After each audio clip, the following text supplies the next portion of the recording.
ಬೀದರ್ ಜಿಲ್ಲೆಯ ಹುಮನಾಬಾದ್ ತಾಲೂಕಿನ ಮೊಳಕೇರ ಗ್ರಾಮದ ಸಂಗಮೇಶ್ವರ ದೇವಸ್ಥಾನ ಮತ್ತು ಮೋಳಗಿ ಮಾರಯ್ಯ ದೇವಸ್ಥಾನದ ಆವರಣದಲ್ಲಿ ಬೆಳಗ್ಗೆ ಸುಮಾರು 8:30 ಆಸುಪಾಸಿನಲ್ಲಿ ದೊಡ್ಡ ಪ್ರಮಾಣದ ಒಂದು ಸೌಂಡ್ ಬಂದಿದೆ. ಸೌಂಡ್ ಅಂದ್ರೆ ಅದು ಬ್ಲಾಸ್ಟ್ ಆಗಿರ್ತಕ್ಕಂಥದ್ದು.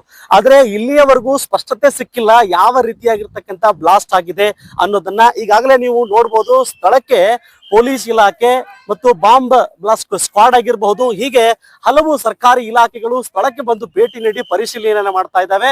ಜೊತೆಗೆ ಬೀದರ್ ಜಿಲ್ಲಾ SP ಅವರು ಕೂಡ ಸ್ಥಳಕ್ಕೆ ಬಂದು ಪರಿಶೀಲನೆ ನಡೆಸ್ತಾ ಇದ್ದಾರೆ. ಗ್ರಾಮಸ್ಥರಿದ್ದಾರೆ ನನ್ನ ಜೊತೆಲಿ, ಏನ್ ಹೇಳ್ತಾರೆ ಅಂತ ಕೇಳೋಣ. ಸರ್ ನಮಸ್ತೆ. ಸರ್ ನಮಸ್ಕಾರ ಸರ್. ಏನ್ ಸರ್ ತಮ್ಮ ಹೆಸರು? ಸರ್ ನನ್ನ ಹೆಸರು ಅರವಿಂದ್ ಜೋಗಿರಿ ಅಂತ ಹೇಳಿ ಸರ್. ಏನ್ ಸಮಸ್ಯೆ ಆಗಿದೆ ಸರ್? ಸರ್ ಇದು ಸುಮಾರು 1 ವರ್ಷದಿಂದ ಆಗ್ತಾ ಇದೆ ಸರ್. ಇಲ್ಲಿ ಬಾಂಬ್ ಅಂತ ಹೇಳ್ಬೋದು ಸರ್. ಅದು ಆವಾಜ್ ಆಗಿದ್ ನಾವ್ ಒಂದು ಕೇಳೇ ಇಲ್ಲ, ಸ್ಪಷ್ಟತೆ ಇಲ್ಲ ಸರ್. ನಾವ್ ನಮ್ ಆಡು ಭಾಷೆಲಿ ಹೇಳ್ಬೇಕಾದ್ರೆ ಲಾರಿ ಟೈರ್ ಹೆಂಗ್ ಹೊಡಿತು ಆ ತರ ಆವಾಜ್ ನಮ್ ಮಗಳಿಗೆ ಹೊಡಿತೀನೋ ಅನ್ನೋ ತರ ಆವಾಜ್ ಬರ್ಲತ್ತು ಸರ್. ಪ್ರತಿ ಸಲ ಆವಾಜ್ ಹೊಂಟು ಸರ್. ಈಗ ಪ್ರತಿ ಸಲ ಅಂತಂದ್ರೆ ಎಷ್ಟ್ ಸರ್ತಿ ಆಗಿದೆ ಇಲ್ಲಿ ತನಕ? ಇಲ್ಲಿವರೆಗೂ ಇವತ್ತಿಂದ ಹಿಡ್ಕೊಂಡು 5ನೇ ಸಲ ಅದ ಸರ್ ಇದು. ಮೊದಲನೇ ಸಲ ಆದಾಗ ಒಂದ್ ಹುಡುಗನ್ ಕಾಲ್ ಕಟ್ಟಾಯ್ತು ಸರ್, ಪೂರಾ ಚಿದಿ ಆಗಿತ್ತು ಸರ್ ಅದು. ಈಗ ಇವತ್ತು ಕೂಡ ಅದೇ ಪರಿಸ್ಥಿತಿ ಉಂಟಾಗ್ಯದ ಸರ್. ಪೂರಾ ಒಬ್ಬರದ್ ಕಾಲ್ ಚಿದಿ ಆಗ್ಯದ ಸರ್. ಒಂದ್ ಥೋಡೆ ಮಕ್ಕಳಿಗೆ ಹತ್ಯೆ ಅದ. ಅದು ಹಿಂಗ್ ಕಣ್ಣಿಲ್ ನೋಡ್ಲಕ್ ಆಗಿಲ್ಲ ಸರ್. ಇವತ್ ಎಷ್ಟು ಮಕ್ಕಳಿಗೆ ಹಾನಿ ಆಗ್ಯದ್ರಿ? ಇವತ್ 4 ಮಕ್ಕಳು, 2 ದೊಡ್ಡವ್ರು ಇದಾರೆ ಸರ್. ಬಹಳ ದೊಡ್ಡ ಪ್ರಮಾಣದಾಗ ಹಾನಿ ಆಗ್ಯದವ್ರ. ಈಗ ಬಹಳಷ್ಟ ಆಗ್ಯದ ಸರ್. ಕಣ್ಣಿಲ್ ನೋಡ್ಲಕ್ ಆಗಿಲ್ಲ ಸರ್. ನಾವು ಪೂರಾ ಹಿಂಗ್ ದೂರ ಬಂದ್ ನಿಂತೀವಿ ಸರ್.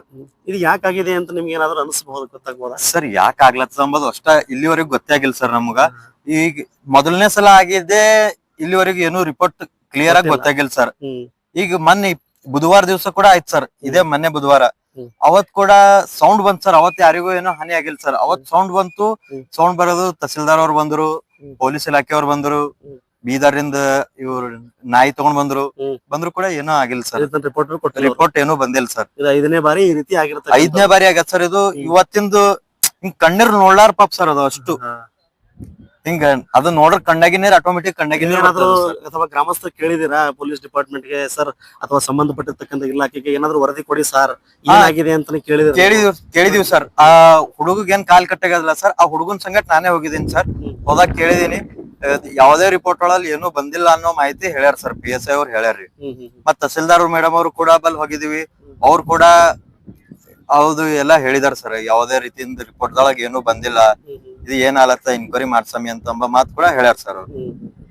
ಜೀವ ಯಾರ್ದಾದ್ರು ಹೋಗೈತೇನ್ರಿ? ಜೀವ ಏನೂ ಆಗಿಲ್ಲ ಸರ್. ಇದು ಜೀವ ಹೋಗ್ಬೇಕ್ ಸರ್. ಇದು ಇರ್ಬಾರ್ದು ಸರ್. ಪೂರಾ ಕಾಲ್ ಚಿದಿ ಆಗ್ಯದ ಸರ್ ಅವ್ರದ್ದು. ಹಿಂಗ್ ನೋಡ್ಲಾರ ಪಾಪ ಅದ ಸರ್.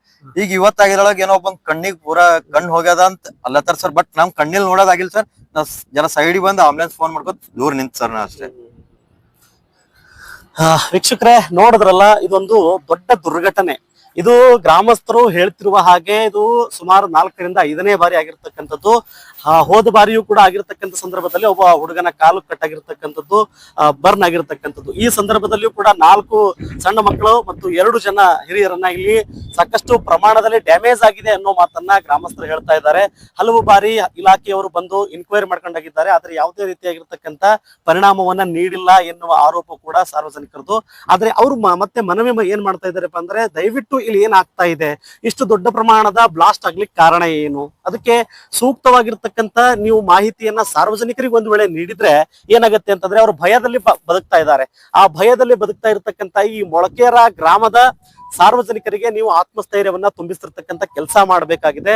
ಅವರು ಯಾಕಂತ ಕೇಳಿದ್ರೆ, ಇದು 4-5 ಬಾರಿ ಆಗಿದೆ ಅಂತಂದ್ರೆ ಮುಂದಿನೂ ಕೂಡ ಆಗಬಹುದು. ಯಾಕೆ ಆಗ್ತಾ ಇದೆ ಅನ್ನೋ ವರದಿಯನ್ನ ಸರ್ಕಾರ ಅಥವಾ ಜಿಲ್ಲಾಡಳಿತ ಅಥವಾ ಸಂಬಂಧಪಟ್ಟಿರ್ತಕ್ಕಂಥ ಅಧಿಕಾರಿಗಳು ಕೂಡಲೇ ಎಚ್ಚೆತ್ತುಕೊಂಡು ಇನ್ನಷ್ಟು ಹಾನಿಗಳನ್ನ ತಪ್ಪಿಸೋ ಕೆಲಸವನ್ನ ನೀವು ಈ ಸಂದರ್ಭದಲ್ಲಿ ಮಾಡಬೇಕಾಗಿದೆ ಅಂತ ಹೇಳ್ತೀನಿ.